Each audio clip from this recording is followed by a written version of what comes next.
Ok, donc bonsoir. Je pense que vous m'entendez.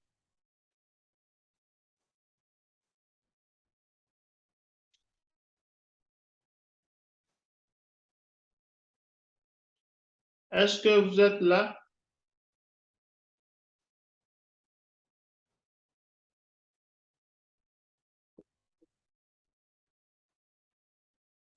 Monsieur Yao, tu nous entends?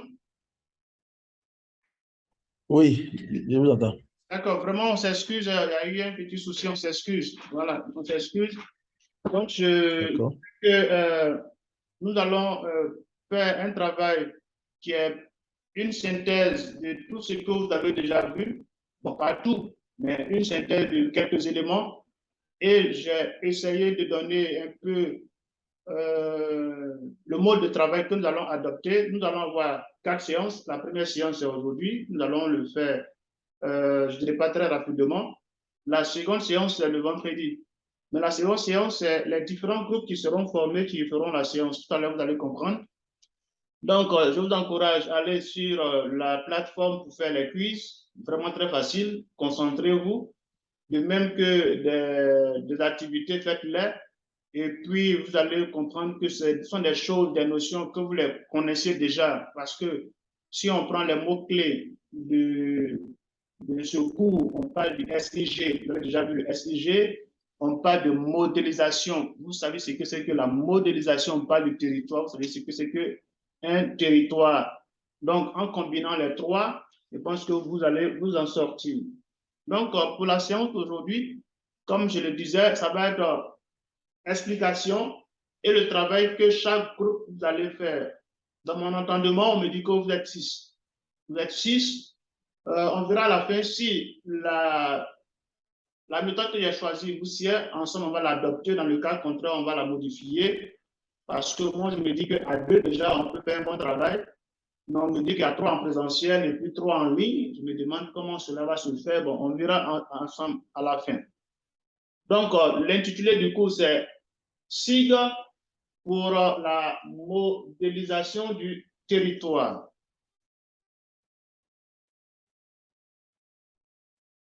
Donc, juste une introduction pour situer un peu pourquoi on a trouvé intéressant d'introduire les SIG dans la gestion du territoire.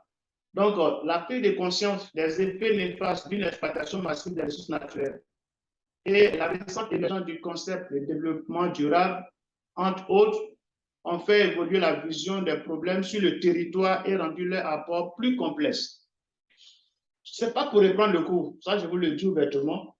Le cours est à part et c'est une présentation succincte. Donc voilà pourquoi je dis que je vais juste parler pendant cette séance et les autres séances, c'est vous qui allez faire jusqu'à la dernière séance, c'est vous qui allez vous exprimer. Mais qu'est-ce qu'on peut dire dans cette première diapositive? Le constat est connu de tous. On sait qu'il y a un effet néfaste de la population sur l'environnement. Et on a une forte concentration, on a un besoin énorme. Et actuellement, l'actualité qui se passe entre les deux gros pays qui se battent, on voit vraiment que euh, la gestion du territoire est capitale. Donc, comment faire pour y arriver? Comment faire pour mieux gérer? Pour mieux gérer et comment faire pour résoudre les problèmes que l'on rencontre actuellement. Donc, il est devenu évident pour les acteurs de la gestion de l'espace que la maîtrise de cette complexité nécessite l'utilisation d'une quantité d'informations. D'une quantité d'informations. On ne peut pas gérer un espace ou un territoire sans avoir une information importante. Si je me limite uniquement à l'espace universitaire, c'est énorme. La gestion des étudiants dans les cités. Si on prend le campus, au niveau de la scolarité, les inscriptions, et par la suite, on vient aux infrastructures. tout ce qui est infrastructure doit être géré. Donc, toutes ces différentes entités, même pas dire toutes ces différentes infrastructures nécessitent quoi? Des informations. Des informations. Pourquoi moi je ne vais pas construire ici? Pourquoi moi je ne peux pas faire mon bâtiment? Pourquoi le curé a été construit comme ça? Pourquoi c'est la poste qu'ils ont mis là? Donc, tout est une affaire de réflexion, tout est une affaire de décision. Et qui parle de décision parle de quoi?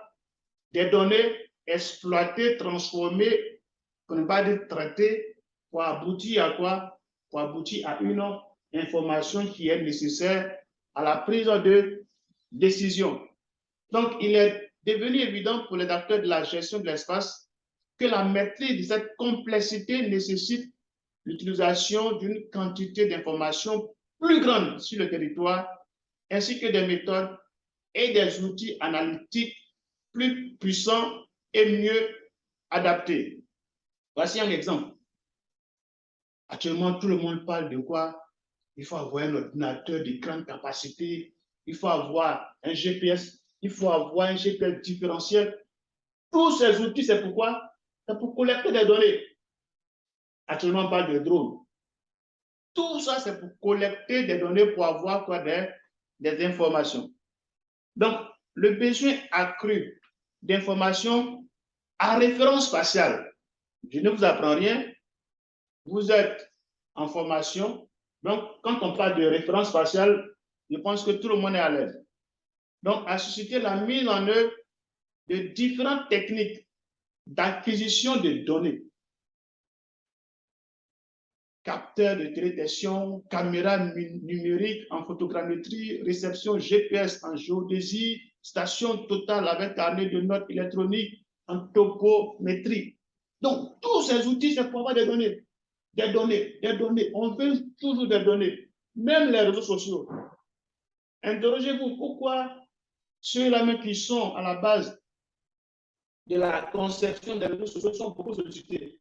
Parce qu'ils ont une banque de données sur les utilisateurs. Donc, tous les appareils que nous voyons, l'histoire du drone, les premiers drones et les drones maintenant, les drones que les gens utilisent pour faire toutes sortes d'activités, que ce soit navigation, que ce soit livraison, que ce soit arrosage, que ce soit même pour la guerre, mais c'est la technologie qui avance. Et tout ça, il faut avoir des informations, il faut collecter des données, et quand on va maintenant dans l'espace, je pense que vous avez déjà fait le cours sur le droit spatial. Dans l'espace, c'est la guerre. Actuellement, il me semble qu'il y avait 2 rendez-vous. La NASA veut répartir sur la Lune. Il y avait 2 rendez-vous qu'ils ont ratés pour c'est pas pour une panne qu'ils ont détectée à la dernière minute. Donc, c'est vraiment la recherche d'informations.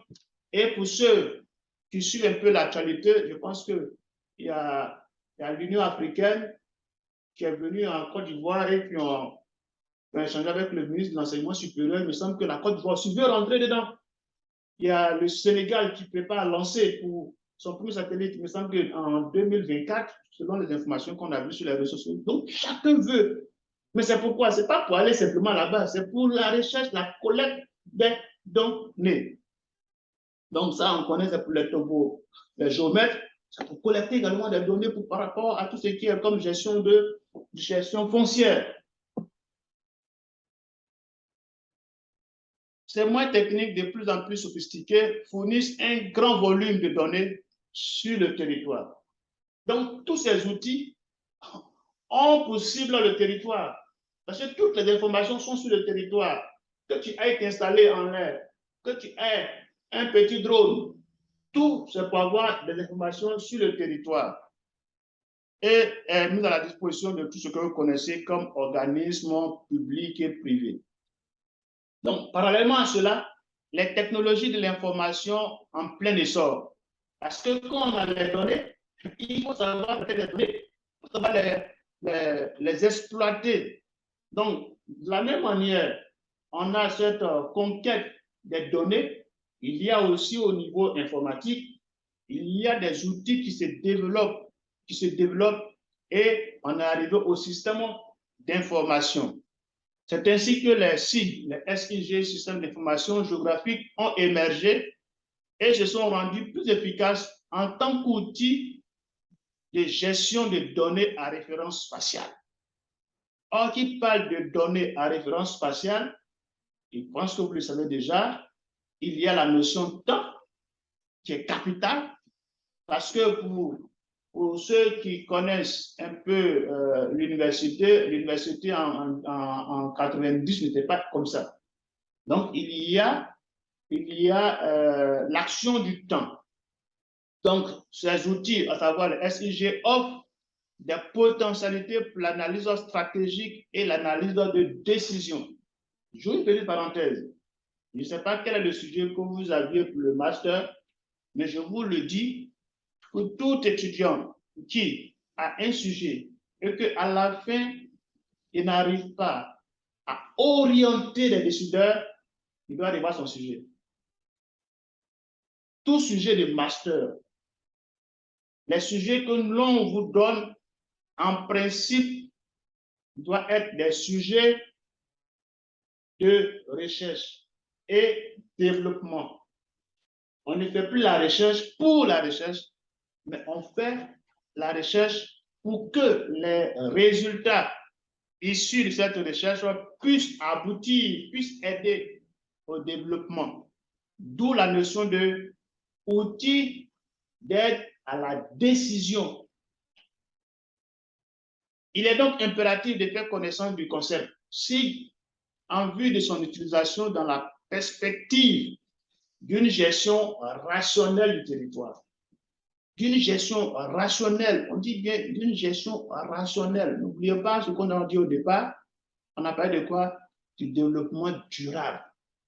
Qui parle de développement durable parle nécessairement d'une gestion rationnelle du territoire, de l'espace géographique dans lequel nous sommes. Et on arrive à cette image qui nous montre une application à l'intérieur de laquelle, sur cette vue, on voit un espace géographique. Il y a des maisons, des habitations, on voit les rues, mais toutes ces choses, on voit les rues, on voit des maisons, on voit de l'espace vert. Donc, on a une vue synoptique de l'espace et là, on peut savoir où on peut, à gauche, à droite, qu'est-ce qu'on peut orienter ici, quelle activité on peut faire ainsi. En un mot, on a une vue totale de l'espace. C'est là vient l'importance du SIG. Le SIG a maintenant sa place là. Alors, chers amis, pourquoi on fait ce cours? Voici l'objectif de ce cours. Donc, c'est d'amener l'apprenant à comprendre l'implication des SIG dans le processus de transcription d'une réalité géographique visible et tridimensionnelle du territoire à une représentation schématique et planaire comme une carte dans l'optique d'un meilleur aménagement des territoires. C'est tout. Donc, essayez de prendre les outils des SIG, tout ce que vous avez appris dans les SIG, ce n'est pas l'historique ou les modules, les logiciels. Appliquons cela au territoire. C'est ça. Appliquons cela au territoire. Mais quand on vient sur le territoire, c'est quoi? À la fin, c'est pour établir une carte. C'est pour établir une carte. Tout à l'heure, l'application que j'ai montrée, c'est une image, c'est une carte qui est là. C'est une carte. Donc, si tu ne peux pas utiliser un site pour aboutir à une carte, et comme on le dit, la carte vaut mieux que 1000 mots, pour ne pas dire une carte, c'est qu'il y a un problème dans la formation. Là, je vous le dis, là, peut-être je prends maintenant mon chapeau de directeur, c'est qu'on a besoin de vos retours. Si vous ne pouvez pas prendre les SIG, qui parle de SIG parle, n'oublions pas en amont la collecte des données. Donc, il faudrait que vous puissiez être capable de collecter des données et prendre ces données, l'insérer dans un système qui est le SIG pour aboutir à une carte dont les autorités peuvent s'en servir pour prendre des décisions. C'est tout. C'est toute la formation que nous faisons ici. Donc, ça peut être carte, ça peut être image, mais en un mot, données. données cartographiques, données images, mis à l'intérieur de quoi? Des SIG. Donc, les prérequis, avoir une connaissance des SIG, des prérequis. Bon, le cible, le public cible, c'est vous. Modalité à la fin du cours, une évaluation finale. Mais on va essayer de modifier, comme j'ai pu le dire, nous n'allons pas attendre à la fin pour faire l'évaluation, mais toutes les 3 séances qui vont rester vont être des évaluations. Je vais vous expliquer tout à l'heure. Toutes les 3 séances qui vont rester vont être des évaluations. Et c'est vous qui allez animer cela. Et j'aimerais pas que vous puissiez ne pas faire cette activité. C'est une préparation pour vous également à la soutenance. Parce que quand on n'est pas habitué, on n'a pas l'habitude de prendre la parole et exprimer devant un enseignant ce que l'on a conçu et qu'on se réserve uniquement pour le master 2, souvent on a des difficultés. Donc, mieux vaut commencer maintenant et avoir, il peut dire, ce B.A.B.A. de telle sorte que le jour J, tu sois à l'aise. Ça va être pour toi quoi? Une continuité de tout ce que tu as appris. Donc, voici un peu l'objectif. Et nous allons maintenant le décliner par module que vous avez dans votre support, que vous aviez également en ligne. Donc, l'objectif 1. L'objectif général de ce module est d'amener l'apprenant à mieux comprendre le concept des cibles, leur domaine d'application et leurs fonctions. Vous allez dire, monsieur, on a déjà vu ça. C'est juste des rappels. Vous allez voir quand vous allez parcourir, qu'est-ce qu'une couche, vous allez tous ces éléments, vous allez les parcourir. Dans quel domaine on applique le cycle, et vous allez comprendre, non pas dire vous allez réviser que le cycle touche tous les domaines. Et quels sont les différents cours qui vont avec la définition du cycle, connaître les domaines d'application, connaître les modes de représentation. Là, c'est capital. Où on parle de mode vecteur, mode raster, la différence déjà, c'est important pour ce que nous allons faire.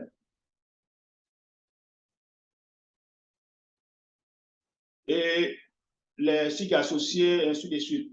Pour le deuxième module, c'est pour vous amener à comprendre que la modélisation, donc là, on a vu le TIG. Ça, c'était le module 1. Le second module, qui va porter sur la modélisation, c'est l'étape préliminaire indispensable à toute forme d'analyse et de représentation spatiale.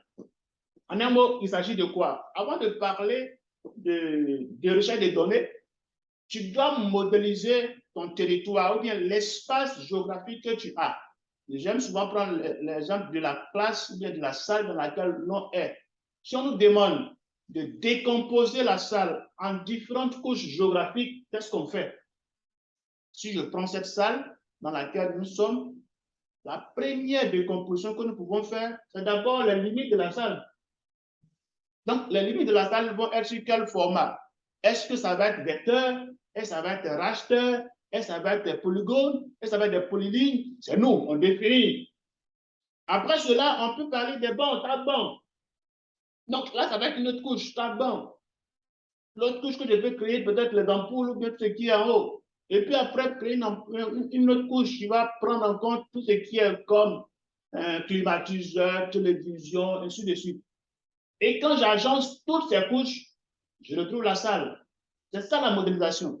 Donc, c'est une décomposition. Donc, à partir de ce module, on va comprendre comment que l'étape préliminaire pour pouvoir représenter toute forme de choses, c'est la modélisation. Et là aussi, il y a des paragraphes qui vont avec. Donc, vous allez avoir les notions entre espace géographique et territoire, quelle est la différence, comprendre la modélisation du territoire et la cartographie, identifier les phénomènes discrets et les phénomènes continus, connaître les relations spatiales et la topologie des objets spatiaux, connaître les types de données alimentant un sigle. Et pour le contenu, voici le contenu sont à espace géographique, modélisation du territoire, phénomènes discrets, réalisation, relations spatiales et topologie, modèle, mode master et mode raster. Et le troisième module, parce qu'il n'y a que 3 modules, de montrer à l'apprenant l'implication des potentialités qu'offrent les cycles dans le processus de modélisation du territoire. Le SIG a tellement de potentialités et qu'on peut l'appliquer aussi à la modélisation du territoire. Et à la fin, vous devez être capable de définir l'approche systémique, montrer l'importance des SIG et montrer les enjeux de la modélisation du territoire.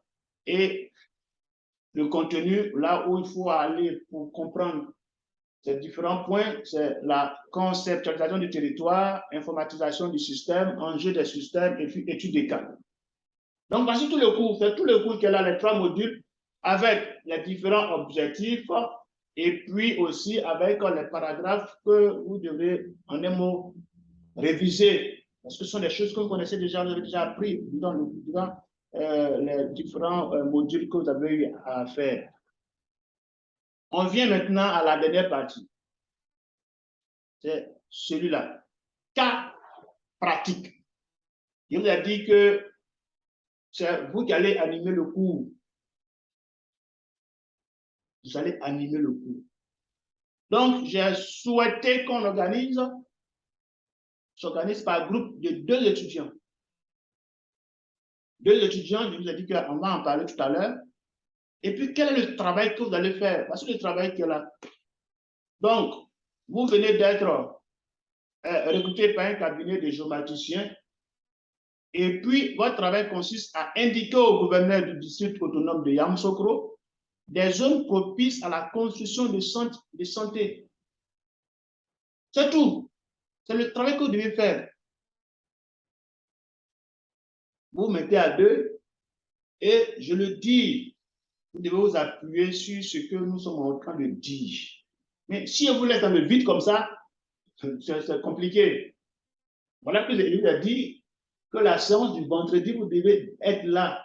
La séance de l'autre semaine aussi, vous devez être là. Et la dernière séance, là, quand vous venez, chaque groupe présente le fruit de son travail.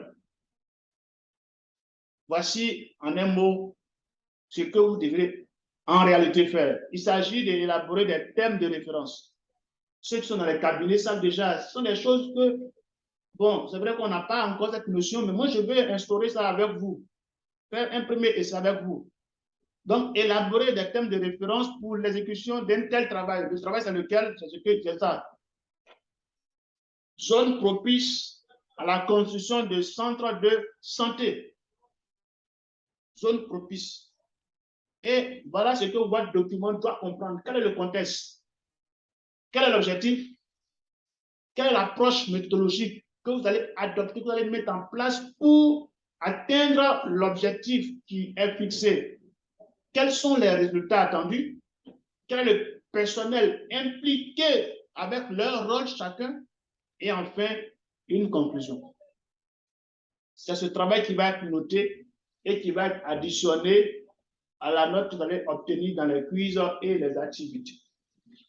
Donc, chers amis, ce n'est pas pour vous amener à vous balader, c'est bien listé. Bon, souvent quand on donne un canevas aux étudiants, ils disent que non, il y a piège. Ici, il n'y a pas de piège. Contexte, objectif, approche, résultat attendu, personnel, impliqué et conclusion. Et on peut ajouter, peut-être j'ai omis de mettre, on peut ajouter les documents que vous allez utiliser, donc la partie référence bibliographique.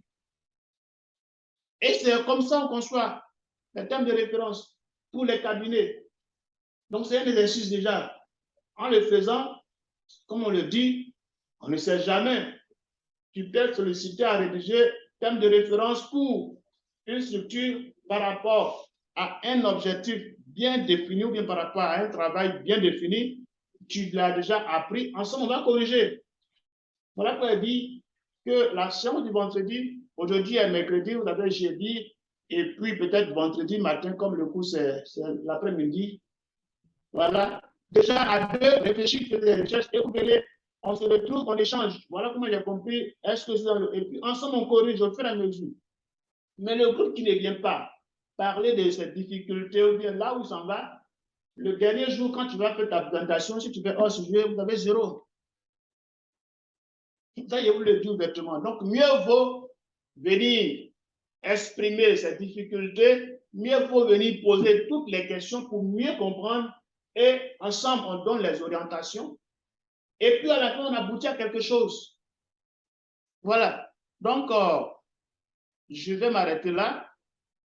Et encore, je m'excuse pour le retard qu'on a pris. Beaucoup de bêtes longs. Ça devait être vraiment très short pour permettre de poser dès maintenant des questions et voir est-ce que nous allons adopter ce que j'ai dit, à savoir des groupes de 2, sachant bien que, comme mon ami qui est en présentiel ici me disait que vous êtes 6, il y a 3 en présentiel et puis 3 en ligne. Et on me dit que M. Karamoko, c'est pas lui.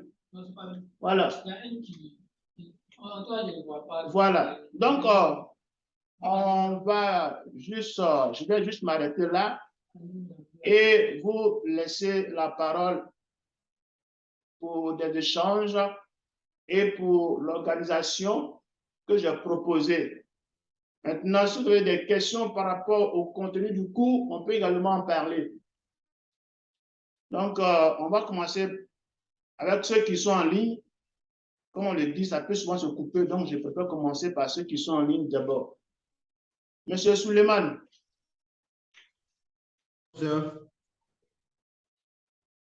Oui, je vous écoute. Si vous avez des préoccupations, est-ce que ce que je propose vous sied? Est-ce que vous voyez déjà des difficultés?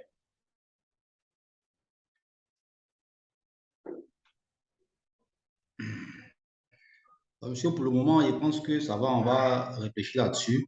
Comme vous avez dit jusqu'au vendredi, et on vous fera part de nos différentes difficultés. D'accord. Maintenant, vous proposez quelle option? Est-ce que l'option de 2 par groupe vous sied?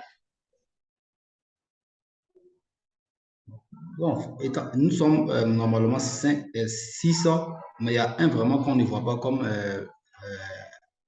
Loukman l'avait dit. Nous sommes en fait 2 par groupe, peut-être. C'est-à-dire qu'il y a une personne qui va se retrouver seule. Moi, je proposerais qu'on fasse 3 par groupe. D'accord. C'est une proposition. 3 par groupe. Donc, il y a un groupe qui sera 2 et un autre qui sera 3. Voilà. OK.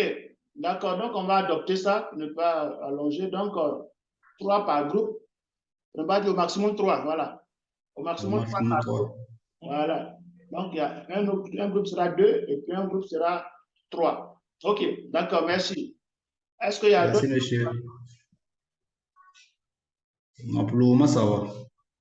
D'accord. Mais est-ce que vous avez compris au moins ce que j'ai dit? Parce que c'est... Il me semble que vous avez déjà vu ces cours-là. Oui, il y a plein de notions qu'on a déjà vues. Voilà.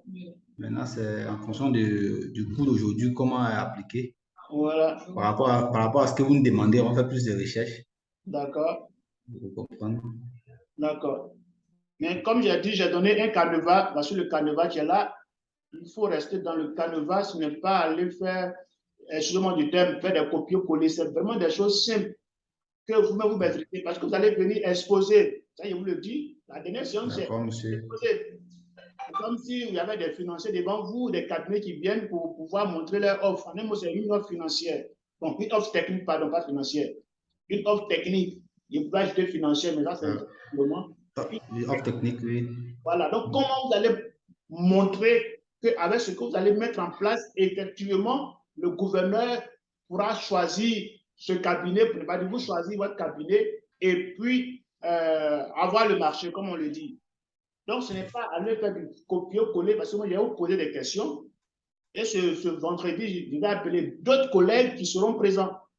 D'accord, monsieur. On va être 3 à 4 collègues et on va vous poser des questions pour comprendre est-ce que la méthode que vous voulez utiliser, c'est une méthode que vous maîtrisez. Donc, ça ne sert à rien d'aller faire du copier. D'accord, monsieur. Voilà. Mon ami. Concernant l'activité, est-ce qu'on aura des données ou chercher des données? Ça, c'est une question que moi, je ne peux pas répondre. Quand tu regardes, il n'y a pas de données à exploiter. Il n'y a pas de aller dire, prendre. Non, non. Tu viens dire, je vais prendre ça. Pourquoi tu peux faire ça? Comment tu fais pour prendre? Voici ça. Voilà, c'est un peu ça. C'est pas pour faire de temps. Pareil, nous avons donné des données avec les données, on travaille sur les données pour identifier les zones qui sont propices à l'installation des supermarchés. Non, non, moi, je ne suis pas au stade des données. Je ne suis pas au stade des données. Si vous arrivez à mettre des données, c'est déjà bon, mais on n'est pas au stade des données. Voilà. On est au stade, comme je l'ai dit, d'une offre. Tu viens présenter. Je prends l'exemple simple. Moi, on me dit de venir construire une maison. Voilà. Donc, je demande aux maçons de venir se présenter. Bon, moi, voilà comment je construis ma maison. Je construis ma maison, je fais une brique, je prends un sac de ciment. J'ai les gens, je prends un sac de ciment, voilà comment ils dosent, et puis ceux qui vont taper les briques là, voilà comment ils font.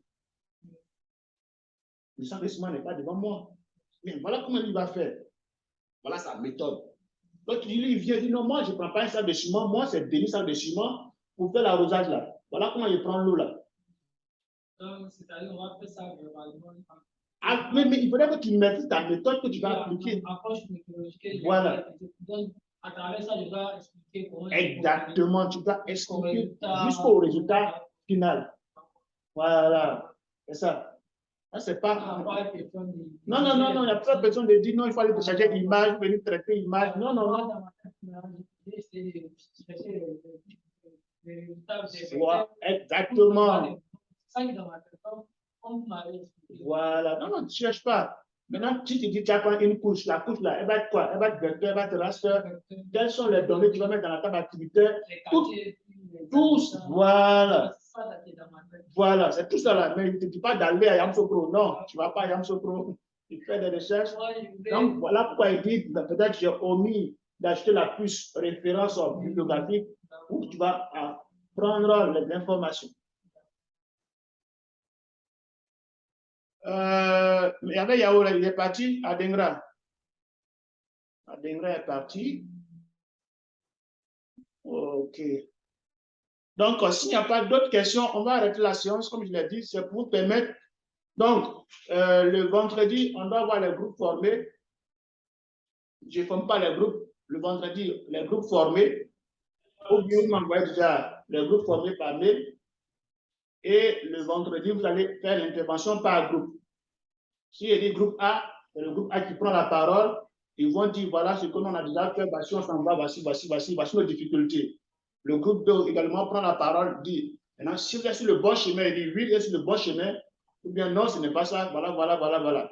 Parce que comme il a dit, la note ne viendra pas uniquement de moi. Tous ceux qui seront présents vont vous noter et on fera la moyenne.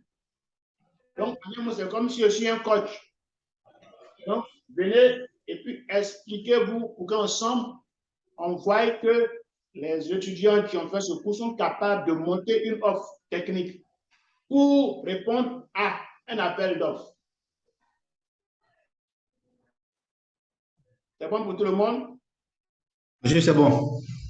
D'accord.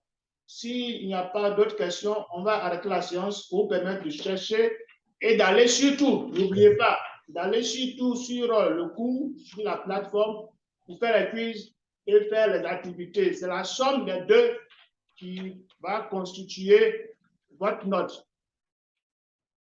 Donc, je vous dis merci et puis à vendredi. Merci, monsieur. Bon après-midi. Merci.